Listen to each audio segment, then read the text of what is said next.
భక్తి టీవీ ప్రేక్షకులకు నమస్కారం. రుద్రాక్షలు సందేహాలు కార్యక్రమానికి స్వాగతం. ఈనాటి మన కార్యక్రమంలో మనతో పాటు ఉన్నారు ప్రముఖ రుద్రాక్ష నిపుణులు, వేదగణిత శాస్త్రవేత్త, ఎన్నో జాతీయ అంతర్జాతీయ పులగ్రహీత డాక్టర్ పాడ రంగారావు గారు. ప్రతి ఒక్కరికి కూడా, ప్రేక్షకులందరికీ కూడా సోమవతి అమావాస్య శుభాకాంక్షలతో మన కార్యక్రమాన్ని మొదలు పెడదాం. ఇక రుద్రాక్ష ధారణ కొత్త న్యూ ఇయర్ లోకి ఎంటర్ అయిపోతున్నాం కాబట్టి న్యూ ఇయర్ లో చాలా మంది కూడా రుద్రాక్ష ధారణ చేయాలనుకుంటారు.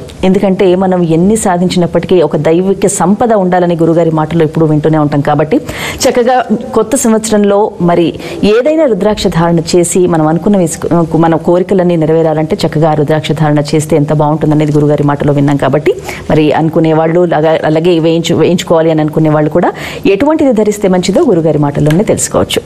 ఓం నమః శివాయ. గురుగారు ఓం నమః శివాయ.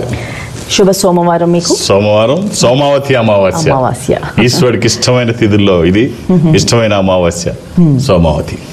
సో ఆ రోజు ఈ రోజు ఇంత మంచి రోజు మాట్లాడుకుంటున్నాం. అందరికి మంచి జరగాలని, ఈశ్వరానుగ్రహం కలగాలని కోరుకుంటూ కథలోకి వెళదాం. ఒక పాత కథలే బాగుంటాయి కొత్త కథల కంటే. ఓ పాత కథ. సరే, ఇద్దరు బాటసారులు నడిచి వెళుతున్నారు, నగరానికి వెళుతున్నారు. పల్లె నుంచి పట్టణానికి ఆ రోజుల్లో చక్కగా నడిచి వెళ్ళిపోయేవారు, లేకపోతే ఎడ్ల బండ్ల మీద వెళ్ళేవారు.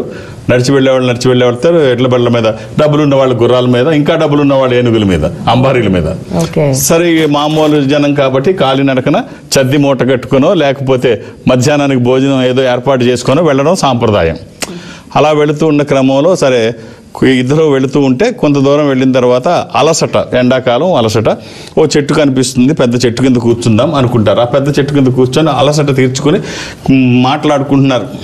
పిచ్చాపాటి మాటలు మాట్లాడుతుండగా తిందాం, ఆకలేస్తుంది, తిందాం అనుకుంటారు. ఈలోపు అటుగా వెళుతున్న ఇంకొక బాటసారి అక్కడ ఆగి, నేను కూడా కూర్చోవచ్చు అంటే, ఇది మా సొంత చెట్టు కాదు, నువ్వు కూర్చోవచ్చు. ఎవరైనా అలసట తీర్చుకోవడం కోసమే ఇతరు కూడా జాయిన్ అయ్యి పిచ్చాపాటి మాటలు మాట్లాడుతున్నాడు. సరే, భోజనం చేద్దాం అన్నప్పుడు ఈ మొదట మాట్లాడుకుంటున్న ఇద్దరు బాటసారుల దగ్గర నుంచి వాళ్ళ దగ్గర ఫుడ్ మూట కట్టుకొని తెచ్చుకున్నారు. వాళ్ళు ఏమిటా అని చెప్పి ఇద్దరు బయటకు తీసిన తర్వాత ఒక వ్యక్తి దగ్గర 5 రొట్టెలు ఉన్నాయి, రెండో వ్యక్తి దగ్గర 3 రొట్టెలు ఉన్నాయి. ఈ 3, 2 8 రొట్టెలు. వీళ్ళు ఇద్దరు తింటే చెరుకో 4 తిందాం అనుకున్నారు. ఇప్పుడు 3 ఉన్నారు, ఉన్నవి 8 రొట్టెలు. ఎలా పంచాలి? పంపకం ఎలా? ఇష్టం వచ్చినట్టు పంచితే బాగోదు కదా, హెచ్చు తగ్గులు రాకూడదు. మొదటి వ్యక్తి అంటాడు, మన దగ్గర 8 రొట్టెలు ఉన్నాయి, మనం 3 ఉన్నాం. ఒక్కొక్క రొట్టెని 3 ముక్కల కింద కట్ చేద్దాం. 3 పీస్. 3 పీస్ కట్ చేస్తే అవి 8 3 24 ముక్కలు అవుతాయి. 5 + 3 8 కదా. 3 ముక్కలు చొప్పున కట్ చేస్తే 8 రొట్టెల్ని 3 చొప్పున కట్ చేస్తే 24 ముక్కలు అవుతాయి. ఈ 24 ముక్కలు చక్కగా ఒక్కొక్కళ్ళు 8 చొప్పున తీసుకుంటే 3 8 24 ఎక్కడా తేడా రాకుండా సమంగా పంచుకోగలుగుతారు.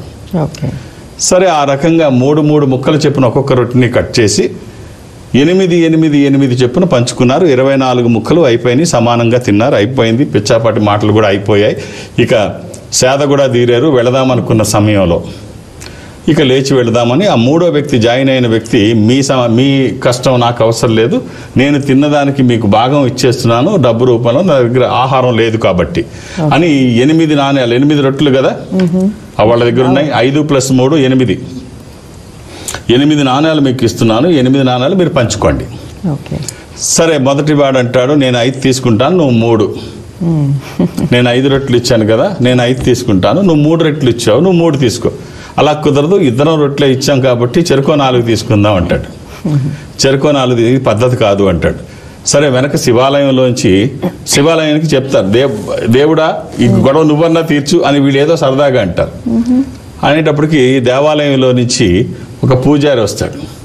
అర్చక స్వామిల వారు వచ్చి, ఏమిటి మీ గొడవ అంటే, అయ్యా 8 రొట్టెలు ఇద్దరివి కలిపితే, నావి 5 ఆయనవి 3. సో 8 నాణాలు తిన్న ఆయన ఇచ్చి వెళ్ళిపోయాడు. నేను 5 తీసుకుంటానంటాను, ఆయనకి 3 తీసుకోమంటే కుదరదు 4. ఇప్పుడు మాకు ఎంత వస్తుంది, ఎవరు ఎంత పంచుకుంటే సబబు అంటే, మీ లెక్కలు మీకుంటాయి, భగవంతుడి లెక్క వేరుగా ఉంటుంది. ఆ లెక్క ఏమిటో నేను మీకు చెప్తాను, మీరు అలా పంచుకోండి. ఏమిటి ఆ లెక్క స్వామి అంటే, నువ్వు 5 రొట్టెలు ఇచ్చావు కదా, నువ్వు 7 నాణ్యాలు తీసుకో 8లో. 2 రొట్టెలు తెచ్చాడు కదా, ఇతనికి ఒక్క నాణ్యమే వెళ్తుంది. ఇదేమిటి స్వామి దుర్మార్గం అంటాడు. ఈ పక్కన 2 రొట్టెలు ఇచ్చినాడు, ఈ దుర్మార్గం ఏమిటి? నాకాడు 3, 5 తీసుకుంటామంటే 4, 4 అంటే మీరు వచ్చి 1 తీసుకోమంటారు, ఇది ఎక్కడ దుర్మార్గం అంటాడు. లేదు నాయన, నువ్వు ఇచ్చిన దానికి అంతే వస్తుంది, అదేం లెక్క అంటాడు. ఇప్పుడు నువ్వు 8 రొట్టె ముక్కలు తిన్నావు, మనిషికి ఒక 8 తిన్నారు, 24. 8 నువ్వు 8 తిన్నావు. నువ్వు ఎన్ని రొట్టెలు ఇచ్చావు? 2 సార్ 3 రొట్టెలు ఇచ్చావు. అతను ఎన్ని ఇచ్చాడు? 5. నువ్వు 3 రొట్టెలు ఒక్కొక్కటి 3 చెప్పున కట్ చేసావు. ఎన్ని అయినాయి? ఒక్కో రొట్టె 3 కట్ చేస్తే ఈ 3 రొట్టెలకి 9 అయ్యాయి.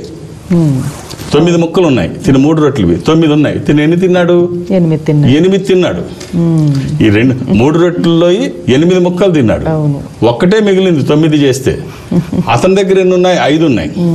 ఒక్కొక్కటి 3 చేశారు, 5 3 15. 15 ముక్కలు అయ్యాయి అతని రొట్టెలు. అతను తిన్నది 8, మిగిలింది 7. 7 + 1 కలిపి 8 అతనికి ఇచ్చారు. అతను ఇచ్చిన నాణ్యాల్లో 8 తీస్తే 7 ముక్కలు ఇచ్చిన వాడికి 7 నాణ్యాలు, 1 ముక్క ఇచ్చిన అతనికి 1 నాణ్యం. ఇదే లెక్క, 1:7 రేషియో. మాట్లాడడానికి ఏముండదు. అందుకనే మన లెక్కలు మనకుంటాయి, భగవంతుడి లెక్క భగవంతుడికి ఉంటుంది. ఎవరికి ఎప్పుడు ఎంత ఇవ్వాలో, అది ఏ రేషియాలో ఇవ్వాలో ఆయనకే తెలుసు. కాబట్టి భారం ఆయన మీద ఉంచండి, నమ్మకం ఆయన్ని నమ్మండి, మీరు చేసే పని మీరు చేయండి. ఎప్పుడు ఎవరికి ఇవ్వాలో, ఎంత ఇవ్వాలో ఆయన ఇస్తాడు. రైట్ గురుగారు, బాగుంది స్టోరీ. కాల్స్ చూద్దాం. హలో అమ్మ, చెప్పండి మీ పేరు? లావణ్య. పాప గురించి తెలుసుకుందామని మాట్లాడండి అమ్మ గురుగారితో. అమ్మా ఓం నమ శివాయ్. ఓం నమ శివాయ్ గురుగారు. పాప ఇవ్వండి అమ్మా. డేట్ ఆఫ్ బర్త్ 1998 మార్చి 20 మార్చి. ఏమ్మా? 1:40 మధ్యాహ్నం. అవునమ్మా, అది శుక్రవారం నాడు మధ్యాహ్నం. శుక్రవారం మధ్యాహ్నం 1:40 మధ్యాహ్నం. ఎంతమంది పిల్లలమ్మా? పాప బాబు. పాప జాబ్ చేస్తుంది సార్. ఇది నవమి కృష్ణపక్షము.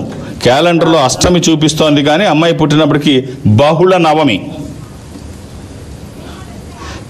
ఏమిటమ్మా అమ్మాయి ఏం చేస్తోంది? జాబ్ చేస్తుంది సార్. ఇది ధనుస్ రాశి. ఈ అమ్మాయికి మీరు ఇవ్వాల్సిన రుద్రాక్ష త్రయోదశి. 13 ముఖములు కలిగిన ఈ రుద్రాక్ష ఇంద్ర రుద్రాక్ష, రూలింగ్ రుద్రాక్ష, కమాండింగ్ రుద్రాక్ష. అనుకున్నది సాధించడానికి, సంకల్పం సిద్ధించడానికి, కోర్కెల సాఫల్యం కోసం, జాతకపరంగా అవసరమైంది కూడా త్రయోదశి. ఇది కుదరకపోతే నవముఖి అమ్మవారి స్వరూపం. ఈ రెండిట్లో ఏదో ఒకటి ఇవ్వండి. అవకాశం ఉంటే ఇచ్చి చూడండి. కొత్త సంవత్సరంతో ఒక ధార్మికమైనటువంటి సంపద, ఒక ఆధ్యాత్మికమైనటువంటి సపోర్టు, మీ ఆశీర్వచనము, వాళ్ళ ప్రయత్నము, ఈశ్వరానుగ్రహము, నా వంతు బాధ్యతగా జాతకాన్ని వేదగణితంతో అధ్యయనం చేయడం వల్ల జాతకంలో దోషాలు నివారించబడి ఈ రుద్రాక్ష ఒక పాజిటివ్ ఎనర్జీని ఇస్తూ వాళ్ళు చేసే ప్రతి పనిలో ఉంటూ వ్యతిరేక శక్తులు దరిదాపులకి రాకుండా విజయాలు వాళ్ళ పక్కనే ఉండడానికి ఇది దోహదపడుతుంది. ఎన్ని సంపదలున్నా అది ఇవ్వలేని సుఖము సౌఖ్యం ఈ సంపద ఇస్తుందంటే అతిశయోక్తి కాదు. ఆల్ ది బెస్ట్ అమ్మా. 24/7 ఎప్పుడు వేసుకోవచ్చు, ఎలాంటి నియమాలు లేవు. మరో కాల్ చూద్దాం. హలో అమ్మ, చెప్పండి మీ పేరు? లావణ్య గారు మాట్లాడండి గురుగారు. ఓం నమ శివాయ్. ఓం నమ శివాయ గురుగారు. ఏమిటమ్మా? బాబు గురించి తెలుసుకోవాలా? డేట్ ఆఫ్ బర్త్ నక్షత్రం తెలియదు గురుగారు. డేట్ ఆఫ్ బర్త్ ఉంది. డేట్ ఆఫ్ బర్త్ ఉంటే చెప్పండి అమ్మా. 11వ డేటు 3వ నెల 2001. 2001. ఎంతమంది పిల్లలమ్మా మీకు? 2 పాప బాబు. ఆదివారం పుట్టినట్టు తెలుసా అమ్మా? తెలుసా? తెలుసు, సండే రోజు. సండే. అలాగే ఇది విధియా కృష్ణపక్షము, పున్నమి నుంచి 2వ రోజు. ఇది హస్తా నక్షత్రము, కన్యారాశి హస్తా నక్షత్రము. బాబుదా పాపదమ్మా? ఇది బాబుది. కన్యారాశి హస్తా నక్షత్రము, ఆదివారము, విధియా కృష్ణపక్షము. తినకి మీరు ఇవ్వాల్సిన రుద్రాక్ష అష్టముఖి. 8 ముఖములు కలిగిన ఈ రుద్రాక్ష గణపతి స్వరూపము. విఘ్నాలు లేకుండా ముందుకు వెళ్ళడానికి, నిర్విఘ్నంగా అన్ని పనులు చేసుకోవడానికి ఈ ఒక్క రుద్రాక్ష శరీరానికి తాకే విధంగా అవకాశం ఉంటే ధారణ చేయించండి. అది వచ్చిన తర్వాత మార్పు మీరు స్పష్టంగా చూస్తారు. అలానే ఏది పడితే అది వేయకండి. దురదృష్టం, రుద్రాక్షల్లో 199 నకిలీ ఉంటాయి. ఒక్కటైనా మంచిది వేయగలిగితే ఆ ఫలితం మీరు ఊహించిన దానికంటే బాగుంటుంది. శుభం. ఓకే, సోమవారం మాకు చూపించి అరుదైన రుద్రాక్షల్లో ఏది తీసుకొచ్చారు? శివ పరివారం, సోమవారం, సోమావతి అమావాస్య, విశేషమైన రోజు. మొత్తం శివ పరివారం, శివ కుటుంబం అంతా ఉండేటువంటి ఈ రుద్రాక్షలు అంటే షణ్ముఖి, పంచముఖి, నవముఖి, పంచాదశముఖి, షోడాశినిముఖి. ఎన్ని ముఖాలు ఉన్నాయి దాంట్లో? అంటే ఇందులో అమ్మవారు 16 ముఖాలు ఉంటుంది. షోడాశినిముఖి, స్వామివారికి అది మేరు 15 ముఖాలు, పశుపతినాథ్ స్వరూపము. పంచదశముఖి, షోడాశినిముఖి 16 ముఖాలు, తర్వాత నవముఖి అమ్మవారి స్వరూపము, షణ్ముఖి కార్తికేయ స్వరూపం, పంచముఖి రుద్ర స్వరూపము. ఇలా అన్ని బాగుంది గురు. పంత శివ పరివారం అంతా ఒక బంగారు లాకెట్లో, పురాతనమైన లాకెట్లో. ధన్యవాదాలు గురువు గారు. మరో కాల్ చూద్దాం. హలో హలో, ఉన్నారా అండి లైన్లో? ఓకే, ఇక గురుగారు అంటే శ్రీకృష్ణుడి గురించి మనం మాట్లాడుకుంటే ఈరోజు అంటే నా డౌటే కాదు, ప్రతి ఒక్కరికి కూడా వస్తుంది జనరల్ డౌట్ ఇది.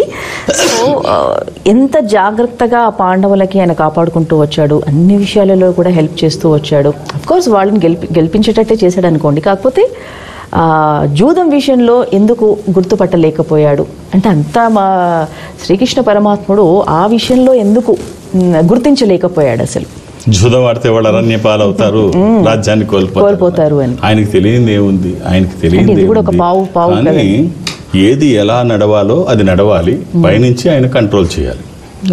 అలాగే ప్రతి ఇంట్లోనైనా తండ్రి పాత్ర అలాగే ఉంటుంది. జరిగేది జరుగుతుండాలి, పైనుంచి ఏది మనం ఆ చక్రాన్ని ఆపలేం. ఆ రోజుకైనా ఈ రోజుకైనా ధర్మం ఒక్కటే రకంగా ఉంది. కౌరవులు 100 మంది, అమ్మాయితో కలిపి 101. పాండవులు 5. పాండవులు అంటే ఎవరు? ధర్మం. కౌరవులు అంటే ఎవరు? అధర్మం. అధర్మం ఆ స్థాయిలో ఆ పర్సంటేజే ఉంది. అప్పుడైనా ఇప్పుడైనా అప్పుడు కూడా 100 మంది వాళ్ళు దుర్మార్గులు, పాండవులు 5. ఈ రేషియో అప్పుడు అలాగే ఉంది, ఇప్పుడు అలాగే ఉంది. అయితే ఇక్కడ దుర్మార్గం పెరిగిపోయినప్పుడు ఇప్పుడు భగవంతుని మనం గుర్తు చేసుకోవాలి. అదే కృష్ణుడు చెప్తాడు ఇక్కడ, ఆయనకు తెలియదు ఏం కాదు, అడుగుద్ది. అంటే ఇది భాస్కర్ రామాయణంలో బిట్టు మనం మాట్లాడుకుంటున్నాం, వాల్మీకి రామాయణం కాకుండా ఇప్పుడు అడిగిన దానికి. తులసిదాస్ రామాయణం, ఇక్కడ ఈ బిట్టు తులసిదాస్ రామాయణం మనం వింటూ ఉంటాం. టీవీలో వచ్చిన రామాయణం తులసిదాస్ రామాయణం, ఎక్కువగా మనం మాట్లాడుకునేది వాల్మీకి రామాయణం మాట్లాడతాం. ఈ ఘట్టం ఒకసారి భాస్కర్ రామాయణంలో మనం తీసుకున్నట్టయితే, ద్రౌపది చీరలు కృష్ణుడు ఇచ్చిన తర్వాత అప్పుడు అడుగుతుంది, అన్న ఇప్పుడు నాకు కష్టం వచ్చింది, నా మానవ రక్షించడం కోసం నువ్వు వచ్చావు, ఇక్కడ రాజ్యభ్రష్టులు అవుతున్నారు, అరణ్యవాసానికి వెళ్ళిపోతున్నా, తప్పదు, ఇవన్నీ నీకు తెలుసు, నువ్వెందుకు రాలేదు అని. అప్పుడు ఎందుకు రాలేదు అని నీకు తెలుసు కదా అంతా అన్న, ఇప్పుడు వచ్చిన వాడివి అప్పుడు ఎందుకు రాలేదు అంటే, అప్పుడు కృష్ణుడు అంటాడు, ఇప్పుడు నేను రాలేదు, నీకు కష్టం వచ్చిందని నువ్వు పిలిచావు, ఇక నాతో ఏమీ లేదు, చేతులు ఎత్తేసావు, నువ్వు 2 చేతులు ఎత్తేసి నువ్వు నన్ను కాపాడమన్నావు, నేను వచ్చాను. ఇప్పుడు మీ ఆయనకి కూడా తెలుసు, ధర్మరాజు జోదం అంటే వెనక ముందు ఏమి చూడ్డు, గుడ్డలూడిపోయినా పట్టించుకోడు, ఎవడు జోదానికి పిలిస్తే ఎగేసుకుంటూ వెళ్ళిపోతాడు, ఎప్పుడైనా వెళ్ళొచ్చు. ఇక్కడ రాజ్యాలు ఒడ్డేటువంటి జోదం జరుగుతుంది. ఇది ఏదో తేడా జరుగుతుందని ధర్మరాజుకి తెలియకపోతే మిగిలిన వాళ్ళకన్నా తెలియాలి కదా, ఇదేదో వ్యూహంతో ఇక్కడికి పిలిచారు అని. శకున్ని, నక్కజిత్తుల శకున్ని కూర్చోబెట్టి ఆడిచ్చినప్పుడైనా కృష్ణుడు, తెలివైన కృష్ణుడు, మా బాబు ఉన్నాడు, అతనితో ఆడిద్దామని చెప్పి అనుకున్నారా? లేదు, ఎగేసుకుంటూ మీ ఆయన ఆడాడు. ఏమైంది? నన్ను గుర్తు చేసుకుంటే నేను వచ్చేవాడిని. అప్పుడు గెలిపి ఎలా ఉంటుంది? నేను కూర్చుంటే తెలియదా మీకు? అసలు వాళ్ళు గెలుస్తారా? ఇదే దుర్యోధనుడు అంటాడు ఒక సినిమాలో. అంటే కొండవీటి వెంకటకవి గారు అద్భుతంగా రాస్తారు ఇక్కడ ఈ సన్నివేశాన్ని. వాళ్ళు అంటారు అప్పుడు అక్కడ సన్నివేశం ఏంటంటే, నాకు బాగా గుర్తు, నా చిన్నప్పుడే చూశాను, బాగా గుర్తు. నాయన, ఇంతైన సామ్రాజ్యంలో కొంతైనా నువ్వు కౌంతేయులకు ఇచ్చినను నీకేమీ లోటు రాదు కదా కుమార, పాండవ శ్రీని సభకి ఇడ్పించుట ప్రాజ్ఞులు అంగీకరించరు. ఇలా ఒక్కొక్కడు ఒక్కొక్కటి చెబుతూ ఉంటారు. చెబుతూ ఉంటే అప్పుడు దుర్యోధను అంటాడు, ఓహో, వయోవృద్ధులు, కురువృద్ధులు, ధర్మవృద్ధులు అనుకున్న ప్రబుద్ధుల బుద్ధి ఇంతవరకు నిద్రపోవచ్చున్నదా ఏమి? ఇప్పుడే లేచి అధర్మం అధర్మం అని ఆవురించుచున్నది. జూదము ధర్మ విరుద్ధము, సప్త మహావ్యసనముల్లో నీచాతి నీచమని తెలిసియుండి అంగీకార ముద్ర వేచి ఇంతదనుక మీరేలా వీక్షించితిరి. జూదాకృతంతో మామని సరుచేతం చేసి ఆడించితినే కాని చతుర్సస్సి కళా విశారద నేనాడలేదే. ఆట తెలియకనా ధర్మమును తెలియను గనక, కానీ ధర్మాధర్మను వీక్షించక ఆ పైన మా అభిమతమును గ్రహింపక మా తండ్రి విక్రమోపాధ్యములైన సంపదలను, మా తండ్రి దయార్థమైన ఇంద్రప్రస్థమును తన ఒక్కనే సొత్తు అయినట్లు పాండుసుతో ఒడ్డినప్పుడు ఇది ధర్మము కాదని మీలో ఒక్కరైనను పెదవి కరిపిరా. ఆలిని ఓలిగా పెట్టినప్పుడైనను ఆ మగవులు మగదింతో మత్స్యంద్రం కొచ్చి తెచ్చుకున్న వాడు నేను, పాంచాలిపై నీకేం అధికారం ఉన్నదని అర్జునుడైన అన్నను అడిగినా. ఇన్ని చెప్తాడు ఆయన దుర్యోధనుడు. అసలు మీకెందుకు బుద్ధి లేదు? ఆ రోజు నేను ఆడిచ్చానే, నేను వచ్చి కూర్చోలేదే, నాకు బదులుగా శకుని కూర్చోబెట్టాను, శకుని మామని. మీకున్నాడు కదా, మీరెందుకు కూర్చోబెట్టలేదు ఆయన్ని అని దుర్యోధన్ పాత్రలో వెంకట కవి గారు అడిగిపిస్తాడు. ఎంత గొప్ప ప్రశ్న. భాస్కర రామాయణంలో సంఘటనే. సో కాబట్టి ఆయనకు అన్నీ తెలుసు. తెలియదు అనుకుంటే పొరపాటు. మనం గుర్తు తెచ్చుకోకపోవడం మన అజ్ఞానం, మనం గుర్తు తెచ్చుకోకపోవడం మన అజ్ఞానం.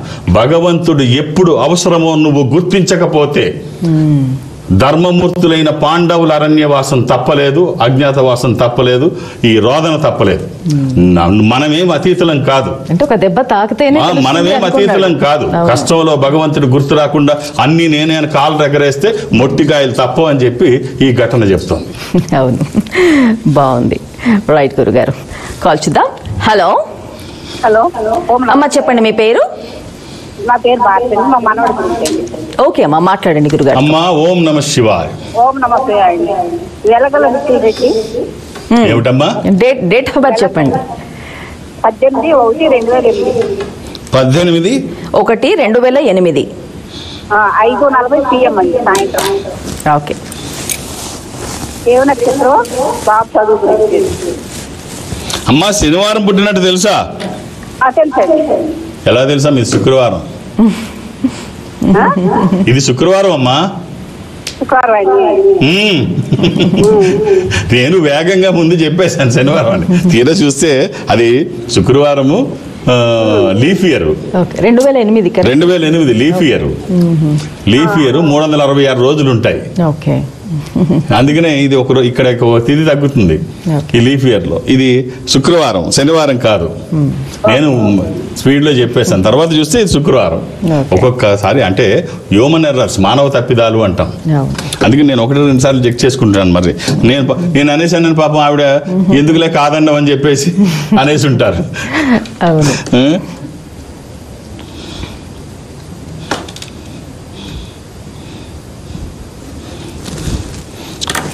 ఇది చతుర్థి కృష్ణపక్షము, బహుళ చతుర్థి అంటే సంకటహార చతుర్థి.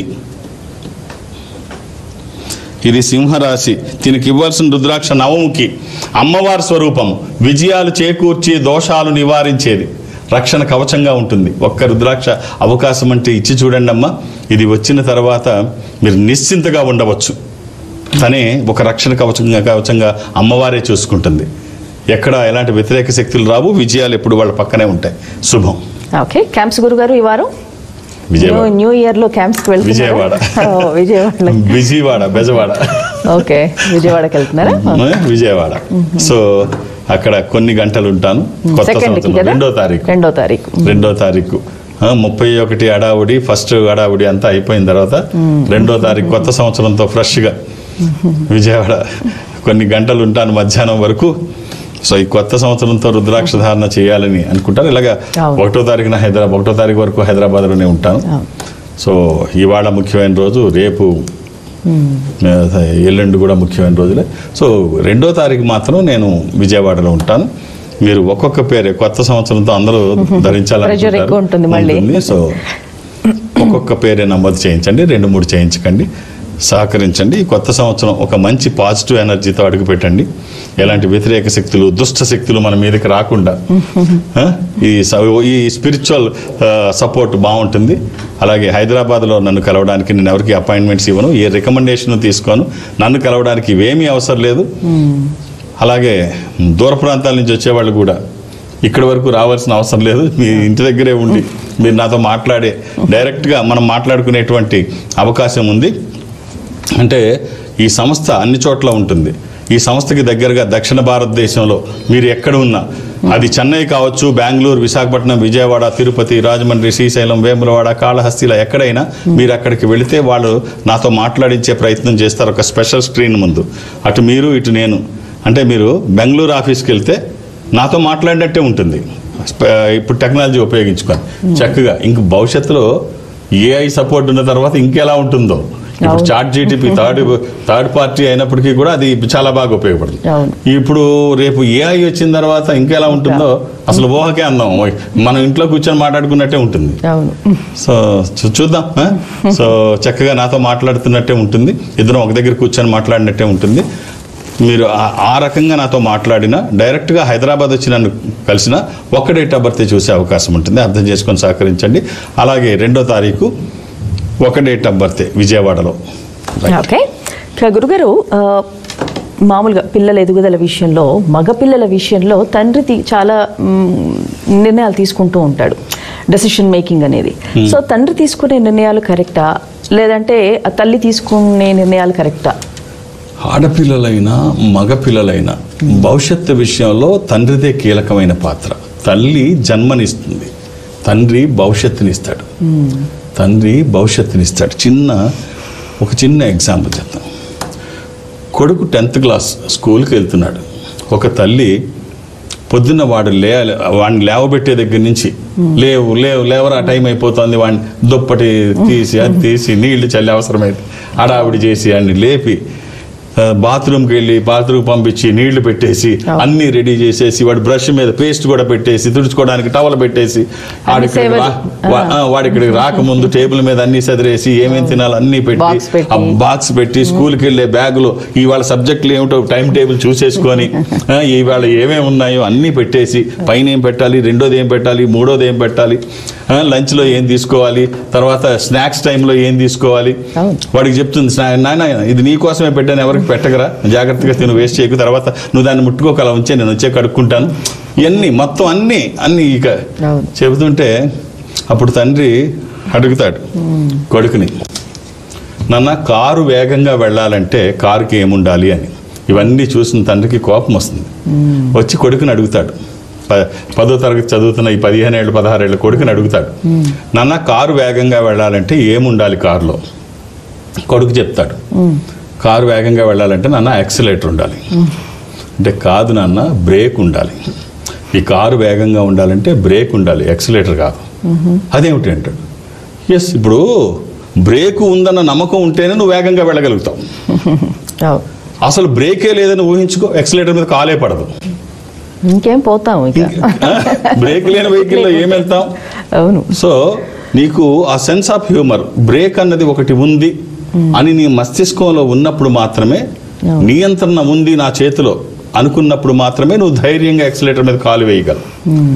సో నిన్ను నువ్వు నియంత్రించుకోగల సామర్థ్యం నీకు ఉందనుకున్నప్పుడు మాత్రమే నువ్వు ముందుకెళ్ళగలుగుతావు. ఎప్పుడైతే ఆ సామర్థ్యం నీకు తెలియదో, లేకపోతే నీకు ఉండదో, నీ భవిష్యత్తులో నువ్వు ముందుకు వెళ్ళలేవు.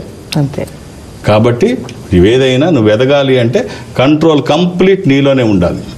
నువ్వు చేయకముందు అందరూ అన్నీ చేసేస్తే నీకేమీ తెలియదు, నీ భవిష్యత్తులో నువ్వు ముందుకు వెళ్ళలేవు. కాబట్టి నియంత్రణ నీ దగ్గరే ఉండాలి. ఇక్కడ ఇది తండ్రి చెప్పేది కటువుగా ఉండవచ్చు, బట్ ఇదే నిజం. కటువుగా చెప్పిన భవిష్యత్తు తండ్రి ఇలాగే చెప్తాడు. అందుకనే తండ్రి చాలా మందికి నచ్చడు. ఇదే నిజం. బ్రేక్ ఉంటేనే నువ్వు వేగంగా వెళ్ళగలుగుతావు, బ్రేక్ లేకపోతే అసలు యాక్సిలేటర్ మీద కాలే వేయలేవు. తండ్రి చెప్పేది అదే, భవిష్యత్తు గురించి చెప్తాడు.